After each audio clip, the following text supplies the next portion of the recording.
Yo, what's going on, guys? GZTV, and I know it's been pretty much 2 full days, or like a whole day. I didn't post on Saturday, but I'm here on a Sunday night. I gotta go to bed here in 3 hours, but I figured I'd get this Batman video out of the way because we got a lot of videos to catch up on, and this is definitely one of them. So I'm gonna get this done for the night. I might do a reaction to WWE 2K22 because yes, I am copying that game, and I'm very excited. I game shared it with my friends. We're both really hype. I went to see this movie in the theaters, and let me say it was painful to stay awake. You know, if you don't go with a full mental awareness of what's going on, you might fall asleep. I definitely did, and I fought the sleep. But we're going to talk about the plot, and then I'll let you guys know what I think of the movie.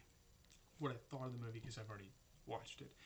On Halloween, Gotham City Mayor Don Mitchell Jr. is murdered by a serial killer calling himself the Riddler. And by the way, the Riddler's portrayal in this movie is one of the best portrayals by a villain ever since Heath Ledger on The Dark Knight. This movie definitely stacks up well with The Dark Knight.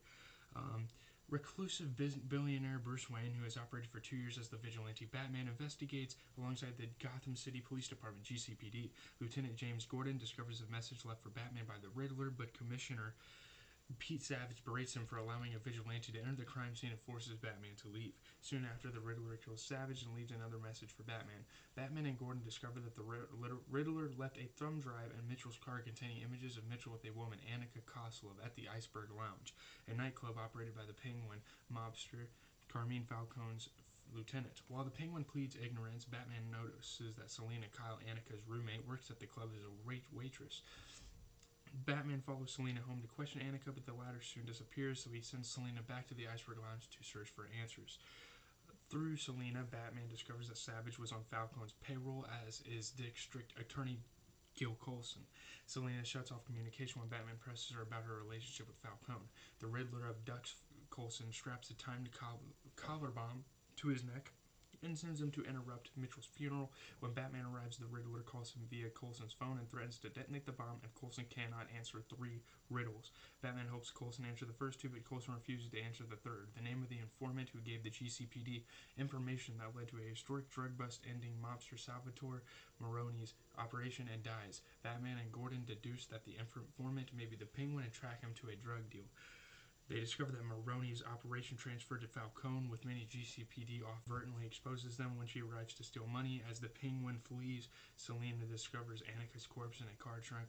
Batman captures the Penguin but learns that he was not the informant. Batman and Gordon follow the Riddler's trail to the remains of an orphanage funded by Bruce's murdered parents, Thomas and Martha Wayne, where they learn that the Riddler holds a grudge against the Wayne family. Bruce's butler and caretaker, Alfred Pennyworth, is hospitalized after opening a letter bomb addressed to Bruce. The Riddler then leaks evidence that Thomas, who was running for mayor before he was murdered, hired Falcone to kill a journalist for threatening to reveal embarrassing details about Martha's history of mental illness.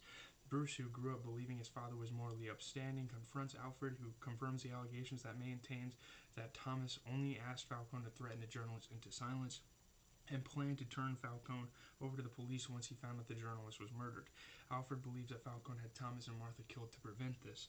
Selina tells Batman that Falcone is her father, though Falcone does not know it. She learns that Falcone strangled Annika because Mitchell told her that Falcone was the informant. Seeking revenge, Selina decides to kill him. Batman and Gordon arrive at the Iceberg Lounge in time to stop her. However, the Riddler kills Falcone as Batman leads Falcone to be arrested. The Riddler is captured and discovered to be Edward Nashton, a forensic accountant. He is incarcerated in Arkham State Hospital, where he laments about failing to kill Bruce. He does not realize that Bruce is Batman, whom he idolizes and took inspiration from when targeting the corrupt. Nashton proposes a partnership, but Batman rejects him and declares Nashton a madman. Searching his apartment, Batman learns that Nashton has stationed car bombs around Gotham and cultivated an online following that plans to assassinate Mayor-elect Bella Real. The bombs destroy the breakwaters around Gotham and flood the city. A shelter is set up in an indoor arena where Nashton's followers shoot but fail to kill Real. They are stopped by Batman and Selina. In the aftermath, Nashton befriends another inmate, while Selina deems Gotham beyond saving and leaves. Batman aids recovery efforts and vows to inspire hope in Gotham. And by the way, I'm pretty sure it's confirmed that the guy that the Riddler befriended in jail wasn't the Joker. That makes a lot of sense because he's a big part of the DC universe and especially Batman. But now I'm going to talk about this movie as a whole. I think the portrayal of the characters were good. I think the actors did good. Again, it is painstakingly long. So if you're looking forward to sitting in a theater for 3 hours, be my guest. I mean, it was definitely worth it. It was action packed. I like their approach on the whole murder mystery thing. I thought that was very interesting. I don't think I've seen that in a hero movie before. Robert Pattinson has gotten a lot of hate because he used to be the Vampire Diaries guy, or no, the Twilight Saga guy, and I do remember that from my childhood. But he's a really good Batman. The suit isn't like the craziest, but and the car isn't either. Like nothing about the looks of the characters in this movie besides the Riddler are like top tier compared to the other movies. But I think this movie is amazing. It has this classic feel. Obviously, there's that Nirvana song that pushed me to react to the Nirvana album. Nevermind in it, and that was very iconic. They played it twice, which was kind of unnecessary. And just when you think the movie is over, it keeps going on and on and on. And the way the story progresses is absolutely amazing. I think they did great with the pacing. As a Batman movie, as a focus on Batman and his origin story and stuff, this is better than The Dark Knight because I feel like with The Dark Knight, they focused way more on Joker than they did Batman. And that's where the Batman wins over The Dark Knight. But The Dark Knight, I mean, it is just a great movie. I don't know. These two movies are gonna have time to kind of resonate with the audience, the DC audience, for us to kind of come to a conclusion on what is the best movie out of the two, and in turn, what is the best superhero movie of all time? Because The Dark Knight, before this movie came out, undebatably was the best superhero movie of all time. So we'll just have to see how this movie does.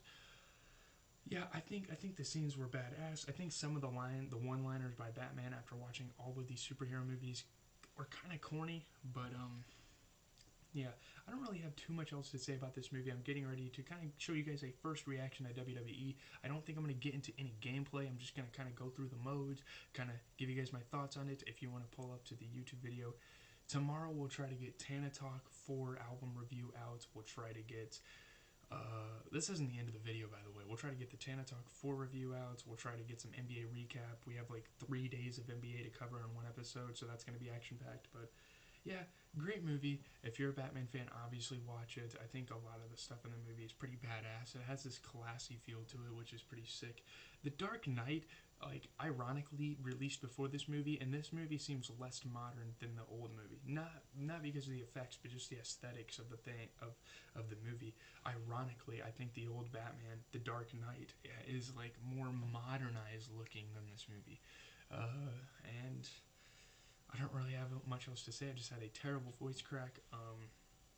I watched this with my cousin, my dad, his friend, and his dad over the weekend, so that was fun. I had a lot of fun over spring break, but I got to get back on the school grind. You know what I'm saying? WWE videos this week and New Music Friday. That's about all you're gonna get from me, besides the ones I listed for Monday. But back to college, so I'm probably not going to give you guys a lot. I know the spring break content was kind of disappointing, but I tried my best.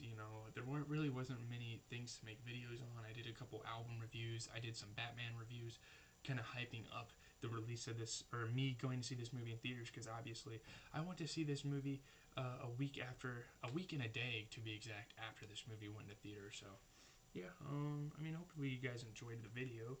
I'm getting ready to hop on WWE. It's probably only going to be like a half-hour video. I'm just going to skim over the game modes, give you guys my thoughts on how the game looks. Maybe, I don't know what I'm going to do. I'm just going to go through every single game mode and see how it is. Look at the universe mode. I'm very, very excited to play this game. I paid $100 on this game, but I'm going to be playing it quite a bit. Outside of my 2K grind, this is the only other game I'm going to be playing because 2K was a big focal point. Yeah.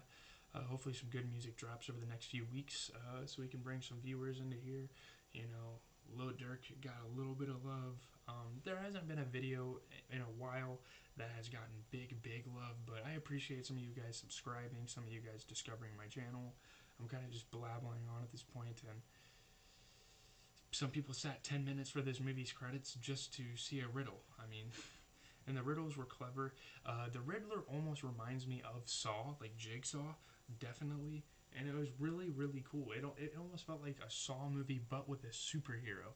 if you know what I mean. Like that's what this movie kind of felt like. They were trying to find the killer, yada yada yada. But anyways, leave a like, comment, subscribe. It's always been GZTV giving you guys the biggest movie reviews. I do video games, I do music, I do all sorts of stuff. So give me suggestions in the comments as well, and I will see you guys tomorrow.